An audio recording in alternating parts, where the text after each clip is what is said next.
पांडुरंगा करू प्रथम नमन दुसरे चरण संतांची या त्यांच्या कृपादाने कथेचा विस्तारू बाबाजी सद्गुरु दास तुका नमो ज्ञानेश्वरा निवृत्ती उदारा सोपान देवा मुक्ताबाई नमो त्रिभुवन पावनी आद्यत्रय जननी देवाची विठ्ठल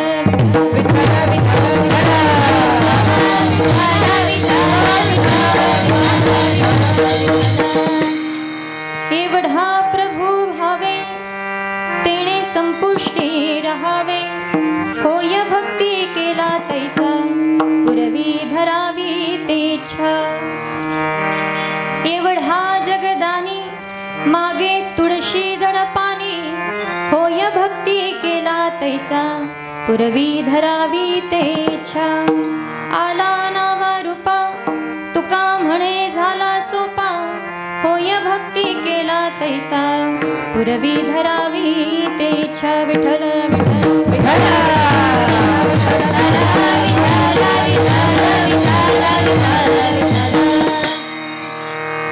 या ठिकाणी परम पावन मंगलमय अशा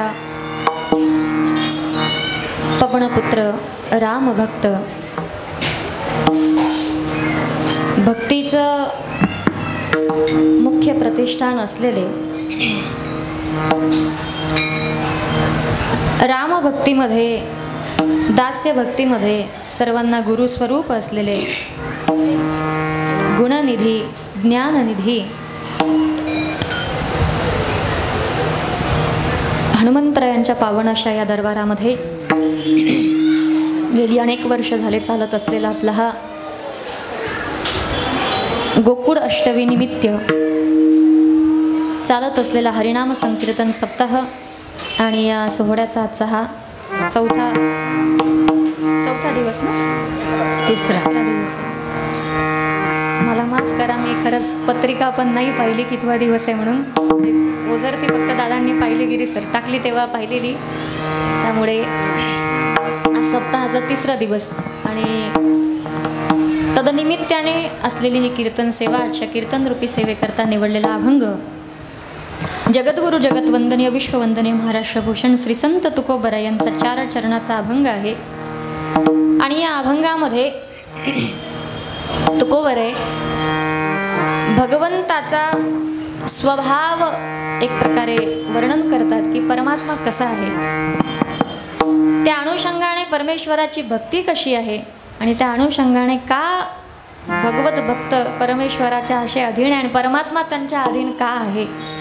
खरं तर हा भक्ती भक्त आणि भगवंत तिघांचा असलेला त्रिवेणी संगमच आहे कारण तिघांच्या वेगवेगळ्या व्याख्या करता येत नाही भगवंताला पाहायचं असेल तर भक्तांचा महिमा पाहावाच लागतो भक्त पाहायचे असतील तर भगवंताचा महिमा पाहावा लागतो आणि भक्त आणि भगवंत जिथे आहे तिथे भक्तीशिवाय पर्यायच नाही विठ्ठल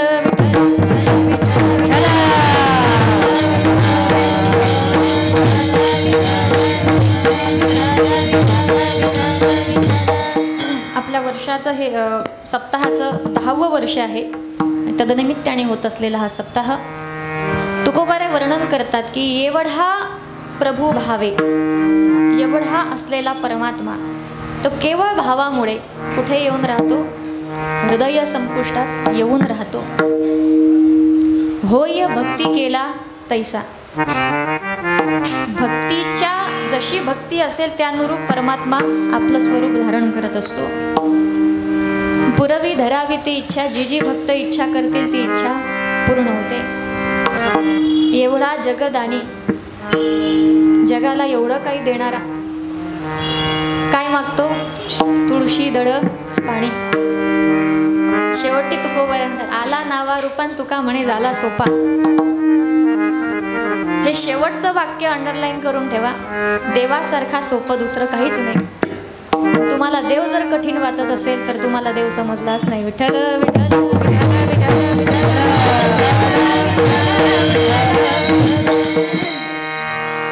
एक साधं प्रश्न करा प्रत्येकाने आपल्याला तुमचा संसार सोपा आहे का परमार्थ सोपा आहे बोला मी काही तुम्हाला नवीन नाही राहिली आता बोला परमार्थ सोपा आहे ना नक्की ना? शब्द तुमचे आहेत बरं. आप्पा लिहून ठेवा. परमार्थ सोपा आहे. प्रामाणिकपणे सांगा, सगळे परमार्थ करतात? हे पहिला शब्द टाकला, परमार्थ करतात नाही विचारलं मी. प्रामाणिकपणे सांगा, आपण परमार्थ करतो? मायबापांनो, एक गोष्ट लक्षात ठेवा, परमार्थाची आपण केलेली व्याख्या फार वेगळी आहे आणि ईश्वराला अभिप्रेत असलेला भक्ती मार्ग फार वेगळा आहे. संतांना अभिप्रेत असलेला भक्ती मार्ग फार वेगळा आहे. आपण भक्ती कुठल्या आणून टाकलेली आहे, काही तारतम्यच राहिलेलं नाहीये. ईश्वराला यातलं काही लागत नाही वास्तविक पाहता. या सगळ्या गोष्टी, कारण तुकोबर शब्द वापरतात की तुका म्हणे झाला सोपा. तो आहे कठीण होता, मान्य आहे, कारण वेदासी कानडा श्रुतीसी कानडा असा असलेला परमात्मा इथे तुकोबराय म्हणतात झाला सोपा. का सोपा झालाय? जो वेद श्रुतींना गवसला नाही, जो योग्यांच्या ध्याता ना तुडसी, पण पुढे तो तू आम्हापाशी मागे पुढे, किंवा दिवस न पाहे रात्र न पाहे अंगी खेळे दैवत, ही जर प्रमाण पाहिली तर मग मला असं वाटतं आपण भक्ती फार वेगळी करतो. आपली भक्ती कशी आहे माहिती आहे का? मंदिरामध्ये ठेवलेला देव आणि बाहेर उभे असलेले आपण देव मंदिरात जातो, देवाच्या मूर्तीवरती पाणी काय तुम्हाला व्हायचं असेल ते तुम्ही वाहता. आपण सगळेच जण फुलं जे काही आपल्या परीने आपण सगळं काही करतो, पण तो मंदिरात बसलेला देव कधी आपण आपल्या जीवनात उतरवतो? कोणाला असं वाटतं देव घरी आला पाहिजे आपल्या? वाटतं का? देव घरी आला पाहिजे असं वाटतं का? तुम्हाला वाटत असतं तर तुमचं घर बांधायच्या वेळेस पहिली खोली देवाची तयार झाली असती. पहिली खोली देवाची तयार होते का? पहिलं स्थान देवाचं तयार होतं का? नाही. तुमच्या घरातले देव कुठे? स्वयंपाक खोलीत, उरलेली जागा खाली नाही तर भिंतीवर. तुम्ही देव टांगल्यावर देव तुम्हाला खाली ठेवेल? हो, आपण देवाला आपल्याला पाहिजे तसं ऍडजस्ट करायला लावतो. तरीही परमात्मा म्हणतो बाबा इंच भराची मूर्ती आणली तरी चालेल, मानतो ना मला, मी त्याच्यातही येऊन बसतो. इतका सोपा आहे परमात्मा. पण ते सहज जे उपलब्ध होतं ना त्याची आपल्याला किंमत राहत नाही, अजिबात किंमत राहत नाही. आता सगळीकडे फॅड निघालेला आहे, शिवभक्तीकडे जरा आपण जास्तच वळायला लागलो आहोत. चांगली गोष्ट आहे. एक लोटा जल सभी समस्या हो का हल, चांगली गोष्ट आहे. जे कधी मंदिरात जात नव्हते ते शिव मंदिरात जायला लागले, पाणी देवाच्या अंगावर ओतायला लागले, फार चांगली गोष्ट आहे. मला त्याच्याबद्दल तक्रार नाही. पण मला प्रामाणिकपणे सांगा, जे बेल तुम्ही देवाच्या अंगावरती वाहता, ते बेल खटाखट तुम्ही त्याच्या डांगा तोडून आणता, ते अर्पण केलेलं बेल देव स्वीकारेल? नाही स्वीकारणार. तुम्ही स्नान करता, आंघोळ केली, सगळं केलं, पण रात्री झोपायच्या अंथरुणावर तुमची साडी काढून ठेवली. आंघोळ करून आले, ते कपडे घातले, मंदिरात गेले. मंदिरात जाताना एक तर चपला आपल्याला बॅक बेल्टच्या पाहिजे असतात, जोडे पाहिजे असतात. त्याच हाताने चप्पल काढली आणि त्याच हाताने लोटा घेतला आणि देवाच्या अंगावर पाणी टाकलं. देव तुमचं पाणी स्वीकार करेल? तुम्ही जायच्या पहिले देव त्याच्यातून बाजूला जातो. त्याला आपल्या पाण्याची गरज नाहीये, त्याच्या डोक्यावरच गंगा आहे. त्याला आपल्या पाण्याची गरज आहे का? नाही. परमात्मा भाव बघतो आणि भावाचा अर्थ काय आहे लक्षात ठेवा. भाव या शब्दाचंही आपण फारच किंमत कमी करून टाकलेली आहे. सरळ लोक म्हणतात काय काय आमचा तो भोळा भाव. अरे भोळा भाव म्हणजे काय? देवाला भोळाच भाव पाहिजे, पण भोळा भाव म्हणजे असं नाही ना गोधडीतून निघले मंदिरात जाऊन बसले. भोळ्या भावाचा अर्थ तो नाही होत. भोळ्या भावाचा अर्थ काय आहे? ज्याचं अंतःकरण इतकं स्वच्छ झालेलं आहे की त्याला आपलांपर का समजत नाही, तो आहे भोळा भाव. भोळा भाव तो आहे की ज्या अंतःकरणामध्ये कधी कोणाचा द्वेष येत नाही, भोळा भाव तो आहे, समोरचा किती टोचूनही बोलला तरी त्याला हे समजत नाही याने मला टोमणं मारलंय म्हणून. तर नाहीतर आपण लक्षात ठेवतो, तुम्ही टोमणं मारलं तर आम्ही काय सोडणार आहे तुम्हाला? हे आठवणी ठेवणारे जे आहेत ना, ते देवाची भक्ती करू शकत नाही. लक्षात ठेवा, आता तुझा वेळ होता, नंतर मी बघून घेईल हे म्हणणारे देवाची उपासना करू शकत नाही. भगवंताच्या भक्तीसाठी एक शुद्ध हृदय पाहिजे असते आणि त्या हृदयामध्ये परमात्मा येऊन निवास करतो. म्हणून तुकोबारायांनी पहिल्या चरणातच परमेश्वराचं निवासस्थान सांगितलं. पण कुठे तो निवास करतो, एवढा असलेला परमात्मा कुठे निवास करतो, त्याच्यासाठी तेथे एक शब्द घातला आहे की तसं असेल तर तो एवढा परमात्मा हृदयात येऊन राहतो. आणि त्याच्यासाठी भाव शब्द आहे अभंगाचं पहिलं चरण. एवढा प्रभू भावे भावे,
एवढा प्रभू भावे, तेणे संपुष्टी राहावे. परमात्मा केवढा आहे याचा विचार जर केला तर विठ्ठल जडी स्थळी भरला, काष्टी पाषाणी प्रत्येक ठिकाणी परमेश्वराचं वास्तव्य. परमेश्वराच्या विराट स्वरूपाचा विचारच करायचा म्हटला, दिसणारं विराट स्वरूप नंतर बघा. लहान होते परमात्मा आणि अंगणामध्ये जाऊन बालमुकुंदाने माती खाल्ली. यशोदा माईकडे गाराणे आलं की आई लल्लाने माती खाल्ली. यशोदा मातेने विचारलं, लाला माती खाल्ली का? लाला म्हणतो नाही. परीक्षा काय, कशाला याला त्याला विचारावं लागतं? उघडा तोंड बघू द्या. तो का नाही म्हणतोय त्याला दाखवायला काहीच हरकत नाही, पण दाखवलेलं पचलंही पाहिजे ना. जे दिसलंय ते पचलंही पाहिजे. त्याची वास्तविकता पचवणं सोपी आहे का? नाही ना. आपण म्हणतो की देव आहे ना रक्षण करणारा, तरी कुलूप लावतोच ना. लावतो की नाही? तो रक्षण करणारा आहे हे मानतो, पण आम्ही पचवत नाही. ते खरं त्याचं वास्तविकता, त्याची सत्ता जर आपण पचवली, अर्थात ती जर आपण खरंच मांडली ना, तर जीव निर्भय होईल. आणि निर्भय झालेला जीवच उत्तम प्रकारची भक्ती करू शकतो. ज्या व्यक्तीच्या अंतःकरणामध्ये भय आहे, जी व्यक्ती ग्रसित झालेली आहे भयाने, आणि भयाने का ग्रसित झालेली आहे? नाणं जर ठणठण असेल तर भिण्याची काही गरज नाही. भीती का आहे? जोपर्यंत कर्म चुकतंय ना तोपर्यंत अंतःकरणामध्ये भीती आहे. आणि भीती आहे म्हणून ईश्वर आहे हे माहिती असूनही आपण त्याच्या भरोशावर स्वतःला सोडू शकत नाही. परमात्मा त्या ठिकाणी दाखवायला काही हरकत नव्हती, पण देवाला माहिती होतं हे तोंड उघडल्यावर माझ्या आईला काही तिच्या लेकराचं तोंड नाही दिसणार. तरी तिने आग्रह केला. देवाने म्हटलं काही हरकत नाही आई, बघूनच घे एकदा. याने तोंड उघडलं आणि ब्रह्मांड दाखवलं. ब्रह्मांड दाखवलं. त्या ब्रह्मांडात गोकुळ दिसतंय, त्या गोकुळात यशोदामाई दिसते, तिचं अंगण दिसते, तिथे लाला दिसतोय आणि त्याच्या तोंडातलं माती पाहते, ते दृश्यही दिसतंय. मग ज्याच्या पोटामध्ये ब्रह्मांड आणि एक आहे का? नाही. अनंत ब्रह्मांड ज्याचे उदरी, ज्याच्या उदरामध्ये अनंत ब्रह्मांड समाहित आहे. अनंत ब्रह्मांड ज्याच्या उदरामध्ये आहे तो किती मोठा असेल? एवढा केवढा केवढा, इतका व्यापक, एवढा विशाल, एवढा विराट आहे. भागवतामध्ये त्याच्या विराट स्वरूपाचा विचार केला तर त्याच्या विराट स्वरूपापासूनच अख्खी सृष्टी निर्माण झालेली आहे. त्याच्या विराट स्वरूपाचा विश्वरूप दर्शनाचा विचार जर गीतेमध्ये केला तर त्या अर्जुनाला दिव्य दृष्टी द्यावी लागली. त्या दिव्य दृष्टीने पाहिल्यावरही अर्जुन भ्याला आणि तो म्हणतो देवा आता मी नाही सहन करू शकत. नराचा अवतार असलेला अर्जुन जर परमेश्वराच्या विश्वरूपाला पाहू शकत नाही, एवढा विराट, एवढा विश्वव्यापक असलेला, जनामध्ये व्याप्त असलेला जो जनार्दन आहे, विश्वामध्ये व्याप्त असलेला जो विश्वात्मा आहे, जो विश्वात्मक आहे, असा असलेला परमात्मा ज्याच्या नाभीतून कमल उत्पन्न होतं, त्या कमलातून अख्ख्या ब्रह्मांडामध्ये जीवसृष्टी निर्माण करणाऱ्या ब्रह्मदेवाची उत्पत्ती होते. जो ब्रह्मदेवाचा बाप, त्या नुसतं नाभी कमलाच्या त्या देठाचा ब्रह्मदेव शोध घ्यायला गेले तर अनंत काळ फिरले पण देठाचाही अंत लागला नाही.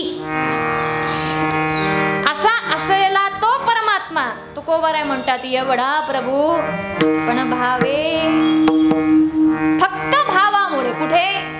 तेणे संपुष्टी राहावे, फक्त भावामुळे.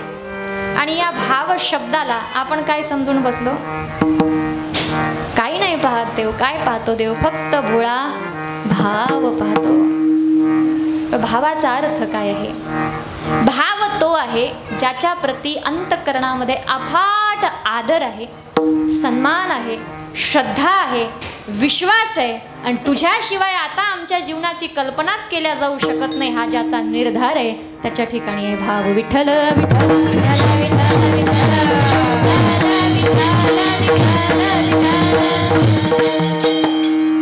आपला भाव कुठे चालतो सांगू का? आता श्रावण महिना चालू आहे. महिला मंडळ 108 बेल तुम्ही वाहत असाल, वाहता ना? हां, तुमच्याकडे तर काही बेलाची झाडं सापडत नसती, तुम्हाला विकतच घ्यावं लागतं, काही पर्याय नसेल. मग तो पुडा आणला की त्यातले तुम्ही बेल निवडता, बरोबर आहे ना? पहिली गोष्ट ते बेल विकायला कुठे बसलेले असतात ते सांगा मला, बरोबर?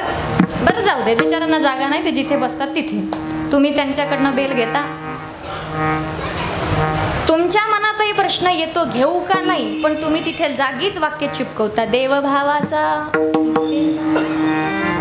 मग ते बेल निवडताना काही घेणं देणं नसतं आपल्याला, कारण मुळातच ते 108चाच ते पॅक भेटतं. त्याच्यात फाटलेला असो तुटलेला असो, आम्हाला फक्त आमची संख्या पूर्ण करायची असते. आता मला सांगा याच्यात भाव कुठे आला तुमचा? भाव आला नाही. दुधाचं भांड आहे ते जर आतून खराब असेल तर त्याच्यामध्ये तुम्ही दूध घेता का? नाही घेत. का घेत नाही? तुम्हाला माहिती आहे भांड्याला थोडंसं जरी खरकटं लागलेलं असेल आणि त्याच्यात जर दूध घेतलं तर दूध नासू शकतं. बाहेरून एखाद्या वेळी काही लागलेलं असलं तरी चालतं. भावही तसंच आहे बाबांनो. तुम्ही बाहेरून कोणत्या जातीचे आहात, कसे दिसणारे आहात, तुमचा वर्ण काय, तुमची संपत्ती काय, तुमची याती काय, तुमचं दिसणं काय, रंग काय, काही बघत नाही. पण परमात्मा आतलं भांड किती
घेतो गोडी पाहे जोडी भावाची. आणि गोडी कशावर असते? जे स्वच्छ आहे ना, जे निर्मल आहे, जे पवित्र आहे, त्या ठिकाणी गोडवा असतो. बरोबर आहे ना? तुम्हाला एक प्रामाणिकपणे सांगा, फार आपल्याला काही कठीणातलं काही पाहायचं नाही, सोपं सोपं. तुम्ही अपेक्षा करता माझ्यासमोर येणारी व्यक्ती दिसायला सुंदर असली पाहिजे. साध्या साध्या तुमच्या संकल्पना आहेत की नाही? किती तुम्ही म्हणा, आम्ही काही काळं गोरं मानत नाही, पण तुमची प्रायोरिटी कोणाला असते? नवरदेव काळा असला तर चालतो, फक्त नवरी गोरी पाहिजे आम्हाला. बरोबर आहे की नाही? म्हणजे आपल्याला कसं आहे, वरती जे चांगलं चांगलं दिसणार आहे ते पाहिजे. एखाद्याने आंघोळ नाही केलीच चालते, पण भारीतला परफ्यूम मारू द्या. बरोबर आहे ना? तुम्ही कशावरती बोलले? परफ्यूमवर बोलले. तुम्हाला त्याच्या आंघोळीच काही घेणं नाही का? बरीच लोक अशी आहेत, ते आंघोळ नाही करत, ती लिपापोती करतात तोंडाला, केसांना, अंगावरती परफ्यूम बिरफ्यूम, मस्त भारीतले कपडे बिपडे. आपल्याला असं वाटतं वा काय पॉश आहे. एखाद्याचा बूट पाहून असं वाटतं काय भारीतला बूट आहे, त्याला बूट काढू द्या फक्त. बरोबर आहे ना? हे वरचं जसं आपल्याला भुलवणार आहे, आकर्षित करणार आहे, परमात्मा वरच्या याने भुलणारा अजिबातच नाहीये. त्याला काय पाहिजे? तुका म्हणे नको वरपंग देवा, म्हणे नको वरपंग देवा, म्हणे नको वरपंग देवा, म्हणे नको वरपंग देवा. यावी माझी सेवा भाव शुद्ध, यावी माझी सेवा भाव शुद्ध, यावी माझी सेवा भाव शुद्ध. तुका म्हणे नको वरपांग, वरचं नाही पाहिजे. आपण काय आहे, आपण संख्येला किंमत देतो. फक्त आम्हाला 108 बेल चढवण्याशी मतलब, आम्हाला तुळशी चढवण्याशी मतलब. पण खरंच ती वस्तू देवाच्या आता उपयोगाची राहिली आहे का नाही हे आपण बघतो का?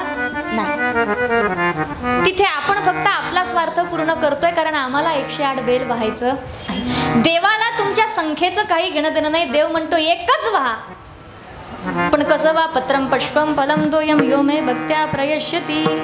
भक्तीपूर्वक अंतःकरणाने, आणि तेही नाही भेटलं तर परमात्मा म्हणतो मला त्याची गरज नाही, तुझं मस्तक आणि हात जोड तरी मी प्रसन्न झाल्याशिवाय. सगळ्यात पहिलं आहे की देवाला पूर्णपणे मान्य करा. देव मानतो आपण, पण चालत नाही ना. देव मानतोय, आहे देव, कोणी नाही नाकारत इथे देव नाही म्हणून. पण खरं सांगा मला, आपण देवाचे आश्रित होऊन चालतो आहोत का? आहोत? नाही. तुम्हाला असं वाटतं समाजामध्ये आम्ही गेलो नाही, नातेवाईकांमध्ये आम्ही गेलो नाही, तर आमचं कसं काय होणार? आपलं जीवन कोणामुळे चालतंय?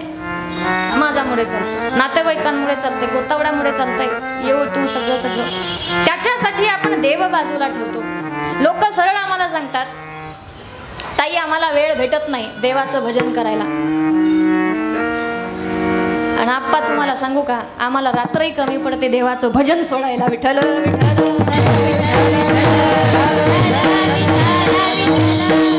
वाटतं एखाद दिवशी सुट्टी घ्यावी, देवालाही म्हणतो आम्ही बाबा तूही आराम कर ना, आम्हालाही आराम करू दे. आता तू थकत नाहीस का रे बाबा? चालूच आहे तुझं, एक झालं की एक, एक झालं की एक. पण आनंद असा असतो मायबापांनो, एकदा देवाला धरलं ना, मग दुसरं धरण्याची इच्छा होत नाही.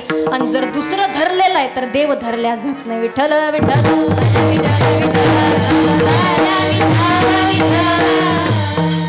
जोपर्यंत तुमच्या जीवनामध्ये प्रथम स्थान परमेश्वरासाठी नाही ना, तोपर्यंत तुमचा भाव शुद्ध होणे नाही. लक्षात ठेवा. याचा अर्थ असा नाही आहे की तुम्ही सगळं काही सोडून द्या. अजिबात मी तुम्हाला म्हणत नाही. माझी आई मला म्हणते की तू झाली आहे साधू, तुला काही नसतं घेणं देणं. तुला असं वाटतं लोकांनी पण करू नये. म्हटलं मला तसं काहीच घेणं देणं नाही. लोकांनी त्यांचा बाह्य व्यवहार काय करावा काय नाही हा त्यांचा प्रश्न आहे. तुम्हाला तुमचा प्रपंच सुटणार नाही. तुम्हालाही तुमच्या मुलाबाळांची लग्न करणं आहे, सगळं करणं आहे माईबापांनो. पण तुम्हाला खरं एक सांगू का, संतांची जीवनचरित्र वाचा. ज्यांनी देव धरलाय ना, त्यांच्या अडचणीत परमात्मा आलाय. कोणाचंच नाही काही राहिलं का?